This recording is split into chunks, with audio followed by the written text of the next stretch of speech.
I know what you're saying. He just made a video saying the Galaxy S26 is irrelevant for $900. A non-starter. How could he possibly have one in his hand? Well, that's because I still agree with that.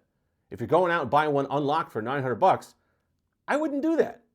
However, there's plenty of trade-in offers right now. There's plenty of carrier finance deals right now. And I think even Amazon has some sales on this phone already. So for under $900, back to the old price, it's worth taking a look at what you actually get with the Galaxy S26 in 2026. Let's take a look. Here it is, the Galaxy S26. And like I said, for $900, it's a rough conversation. But nice trade-in offer. Link in the description. Does help the channel. You get it on Amazon, cheap. I see deals all over the place on Amazon. I really hope that Samsung isn't starting the stuff that Motorola does, where it just puts its phones at a higher initial MSRP, because that's where the carriers will keep it all year long. When you go on that carrier discount on AT&T or Verizon, when you see the MSRP slashed out, it'll be the $900 all year long.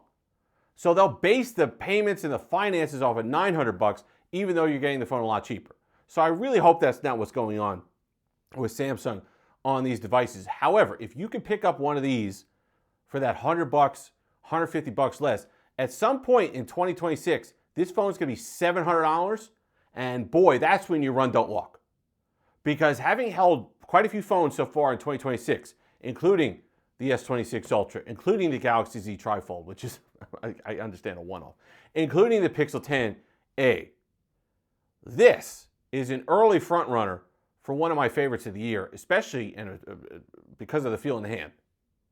7.2 millimeters thick, 167 grams. This thing is light. It's light, it's nice. There's a 6.3-inch display on there. Yes, it's 1080p, but boy, it's gorgeous. And let me tell you something. The viewing angles are excellent. You want to know why? Because it doesn't have the privacy display. So you don't have to worry about it.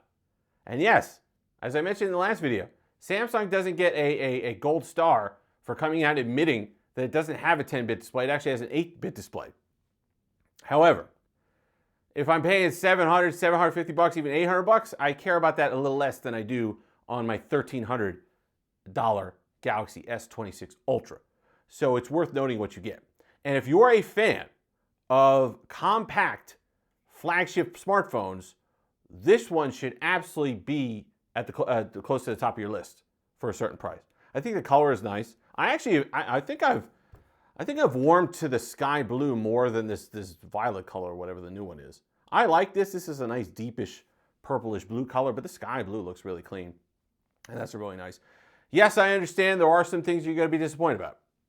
The cameras. I still think they take okay photos, especially like I've talked about. I prefer it to a lot of the Pixel phones for social media because it gives that saturation that I lack on kind of the starkness of a Pixel. But Samsung hasn't upgraded it. It doesn't even get the modest camera bump that the S26 Ultra does. So you're going to notice two themes here.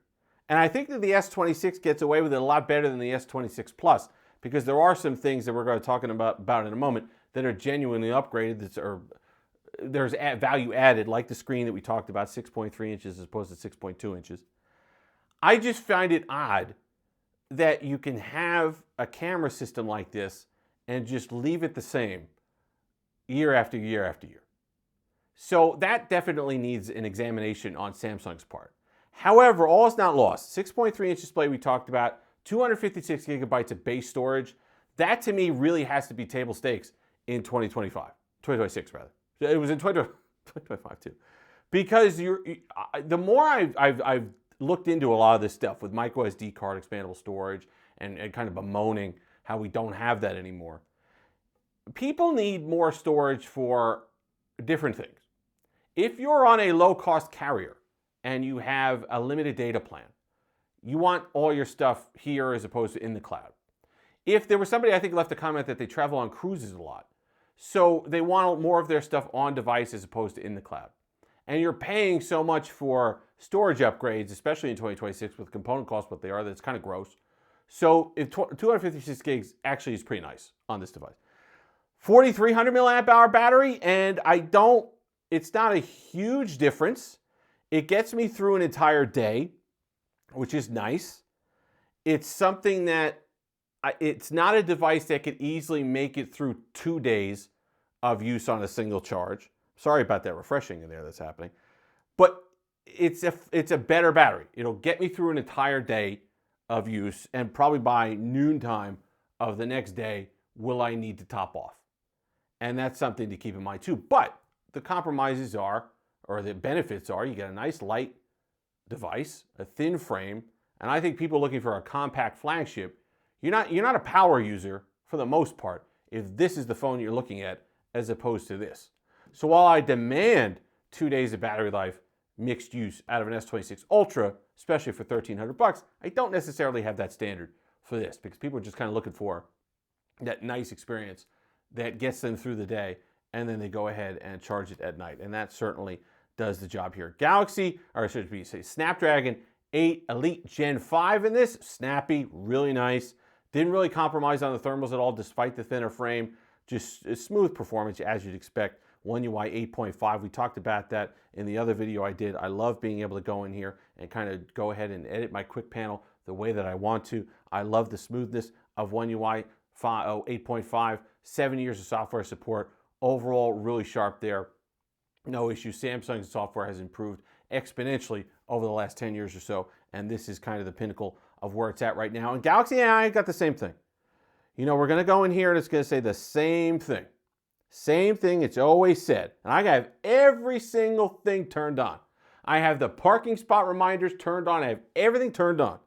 And if Samsung is going to convince me that agentic AI is here, and that last year, well, whatever happened last year with the Galaxy S26 Ultra, it never came to fruition.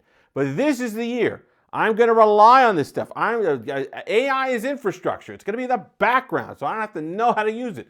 And there's going to be so many. I got to see it. I haven't seen it so far, but it's been less than a week. So I'm not going to eat Samsung's lunch over that. But I will say that if you are going to buy one of these, I wouldn't do it solely because of the sales pitch. I wouldn't do it solely because Samsung told you that Galaxy AI is excellent this time. I would wait and see on that. And we're going to be doing plenty of videos on Galaxy AI. Because the second, I get a chance to look at some of that agentic stuff, I'm going to do it. Because as much as I don't want Galaxy AI sitting in the background ordering a pizza for me, I understand that that's what's being set up as differentiating these phones at this point.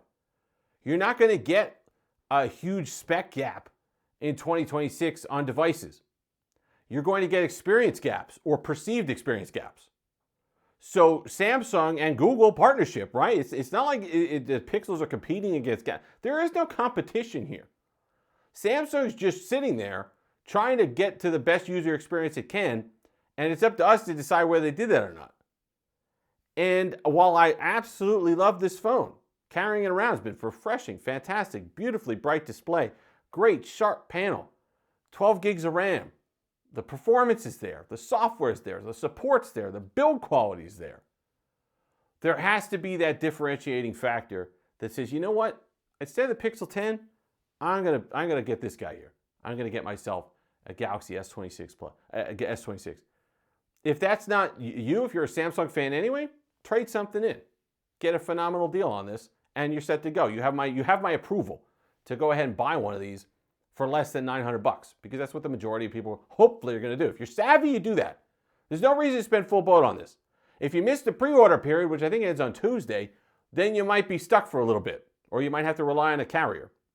But if you're smart, go on there before Tuesday, link in the description, and pick yourself up one of these. I think you're going to be pleased. But no, buy it because it's a wonderful flagship, compact flagship that's powerful, that's well supported, that's well made. Don't buy it because you think Now Brief is going to somehow change your life, or this agentic AI stuff is going to change your life. The Now Bar, phenomenal. I can't wait to see more of the improvements on the Now Bar, but the rest of it, jury is still out. If you've made it this far, like, comment, subscribe, all that fun stuff. Until next time, have that Steve-licious day.